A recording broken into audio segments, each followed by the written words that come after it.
നമസ്കാരം. ഡി ഫോർമാൻ ഫിലിം ക്ലബിൻ്റെ ആഭിമുഖ്യത്തിൽ നിത്യഹരിത നായകൻ ശ്രീ പ്രേംനസീറിനെ കുറിച്ചുള്ള പ്രേംനസീർ സ്മരണ എന്ന ഈ പ്രോഗ്രാമിലേക്ക് നിങ്ങൾക്കെവർക്കും സ്വാഗതം.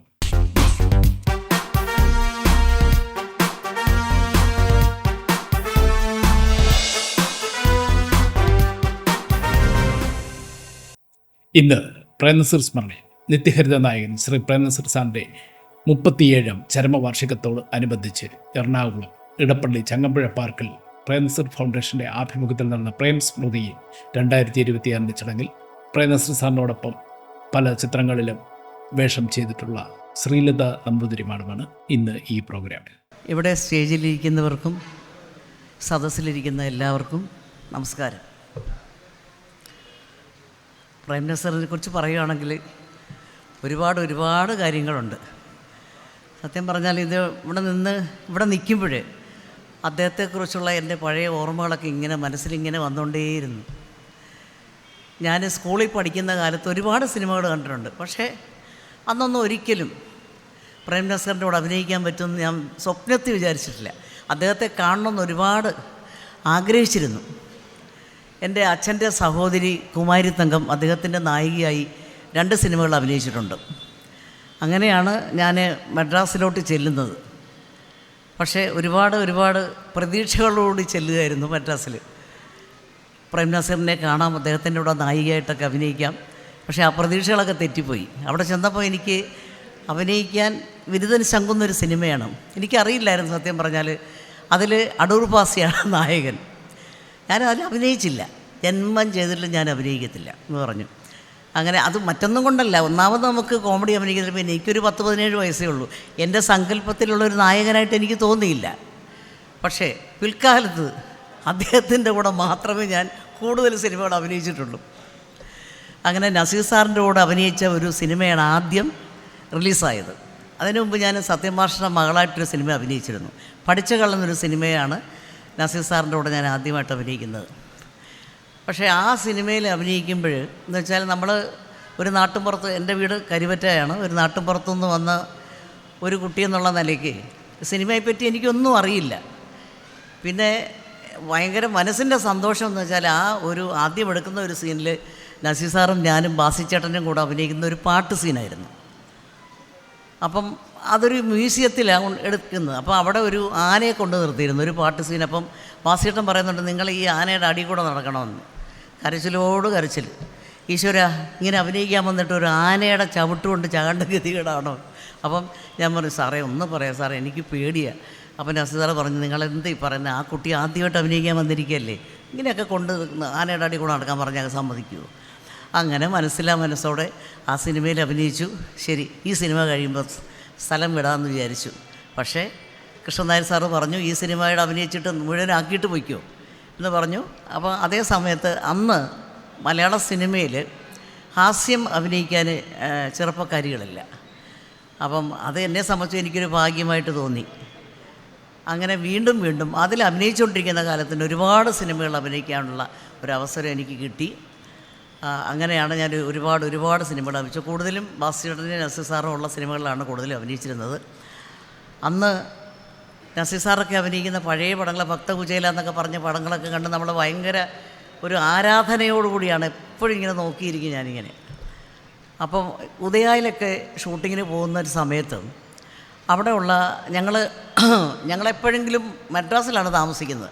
അപ്പോൾ എപ്പോഴെങ്കിലും ഈ കേരളത്തിൽ വരുന്നുള്ളൂ ഷൂട്ടിങ്ങിന്. അപ്പോൾ ഉദയ സ്റ്റുഡിയോ വരുന്ന സമയത്ത് അതിൻ്റെ ഫ്രണ്ടിലോ റോഡ് സൈഡോ എവിടെയെങ്കിലുമൊക്കെ വല്ല ഷൂട്ടിങ്ങൊക്കെ ഉണ്ടാവും. അപ്പം കുറേ പ്രായമായ, ഞാൻ കണ്ടതാണത്, കുറേ പ്രായമായ സ്ത്രീകൾ വന്നിട്ട് പറയുക, ഓ എൻ്റെ കൃഷ്ണ, എനിക്ക് ഭാഗ്യമുണ്ട് കേട്ടോ കാണാൻ നസീർ സാറിനെ കണ്ടിട്ട്. സത്യം പറഞ്ഞാൽ എനിക്കൊക്കെ ഭയങ്കര അത്ഭുതമായിരുന്നു. കാരണം അവരുടെയൊക്കെ മനസ്സിൽ അദ്ദേഹം ശ്രീരാമനും കൃഷ്ണനും ഒക്കെയാണ്. മലയാള സിനിമയിൽ അന്ന് ഒന്ന് ആലോചിച്ച് നോക്കിയാൽ കൃഷ്ണനായിട്ടും ശ്രീരാമനായിട്ടും CID നസീറായിട്ടും എല്ലാ വേഷങ്ങളും അഭിനയിക്കാൻ പറ്റിയ ഒരേ ഒരു നടൻ, അതിന്നും അതെ. അത് അദ്ദേഹത്തിൻ്റെ കൂടെ ഒരുപാട് സിനിമകൾ വെച്ചാൽ പിന്നെ ഒരുപാട് അനുഭവങ്ങളെന്ന് വെച്ചാൽ, മദ്രാസിൽ നമ്മൾ താമസിക്കുമ്പോൾ നമ്മൾ ഇന്നത്തെ പോലെ ലക്ഷങ്ങളോ കോടികളോ ഒന്നുമല്ല നമുക്കൊന്നും കിട്ടിക്കൊണ്ടിരുന്നത്. തുച്ഛമായ ശമ്പളമൊക്കെ ആയിരുന്നു നമുക്ക്. അത് തന്നെ ചിലപ്പോൾ കിട്ടത്തുമില്ല, അതൊക്കെ വണ്ടിച്ചൊക്കെ ആയിരിക്കും. അപ്പോൾ അങ്ങനെ അഭിനയിച്ച് ഇന്ന് കുറേശ്ശെ കാശ് കിട്ടുമ്പോൾ ഈ കിളി കൂട് കൂട്ടുന്ന പോലെ നമ്മളെല്ലാം ചേർത്ത് വെച്ചൊരു വീടുണ്ടാക്കി. അപ്പോൾ വീടുണ്ടാക്കി എല്ലാം കഴിഞ്ഞപ്പോഴത്തേക്ക് നസീർ സാർ ചോദിച്ചു, അല്ല ഇതിൻ്റെ ഗൃഹപ്രവേശമൊക്കെ നടത്തി ഞങ്ങൾക്കൊക്കെ വല്ല ഭക്ഷണമൊക്കെ തരില്ലെന്ന്. ഞാൻ പറഞ്ഞു, സാറേ വീടുണ്ടാക്കി കഴിഞ്ഞപ്പോൾ തന്നെ ദാരിദ്ര്യവാസിയായി, ഇനിയിപ്പം ഗൃഹപ്രവേശമൊക്കെ നടത്തി എല്ലാവർക്കും ഭക്ഷണമൊക്കെ തരണമെന്ന് വെച്ചാൽ ഞാൻ ഇനി എവിടുന്ന് കടം വാങ്ങിക്കാനാ, ഒന്നുമില്ല കയ്യിൽ. അപ്പം നസാർ പറഞ്ഞു, നമ്മൾ മദ്രാസിൽ ആദ്യമായിട്ടൊരു വീടുണ്ടാക്കുകയല്ലേ, നമുക്കതൊരു ആഘോഷമാക്കണ്ടേ എന്നൊക്കെ പറഞ്ഞു. ഞാൻ പറഞ്ഞു ഒരു നിവർത്തിയില്ല. അപ്പം നസാർ പറഞ്ഞു, വിഷമിക്കണ്ട, നമുക്കൊരു ആഘോഷമാക്കാം. അപ്പോൾ അത്ഭുതം തോന്നി. അതെങ്ങനെയത്? ഫുഡിൻ്റെ കാര്യമൊക്കെ ഞാനേറ്റു. നമുക്കൊരു കാര്യം ചെയ്യാം, ഈ പൊറോട്ട ഇങ്ങനെയുള്ള സാധനമൊക്കെ പറഞ്ഞിട്ട് കൂടെ ഒരു ഐസ്ക്രീം കൂടെ ആയിക്കോട്ടെ. ഞാൻ ചോദിച്ചു, സാറെന്തേ പറയുന്നത്? സാറേ എൻ്റെ കാശില്ല കേട്ടോ. ഞാൻ പറഞ്ഞില്ലേ കാശ് വേണ്ടെന്ന്. അങ്ങനെ നസീർ സാറാണ് എൻ്റെ വീടിൻ്റെ ഗൃഹപ്രവേശം നടത്തി എല്ലാവർക്കും ഭക്ഷണം വിളമ്പിക്കൊടുത്തത്. ജീവിതത്തിൽ ഒരിക്കലും മറക്കാൻ പറ്റാത്ത ഒരു സംഭവം അത്. പിന്നെ പല സ്ഥലത്തും അന്ന് ഞാൻ ദക്ഷിണാമൂർത്തി സ്വാമിയുടെ പാട്ട് പഠിച്ചുകൊണ്ടിരിക്കുന്ന കാലമാണ്. അപ്പം എൻ്റെ അരങ്ങേറ്റമൊക്കെ കഴിഞ്ഞപ്പോൾ ഒരുപാട് കച്ചേരികൾ വന്നു. ആ സമയത്തൊക്കെ എനിക്ക് പ്രാക്ടീസ് ചെയ്യാനുള്ള സമയമില്ല. ഒന്നിലെ ബാംഗ്ലൂരോ മൈസൂറോ ഒക്കെ ആയിരിക്കും ഷൂട്ടിങ്.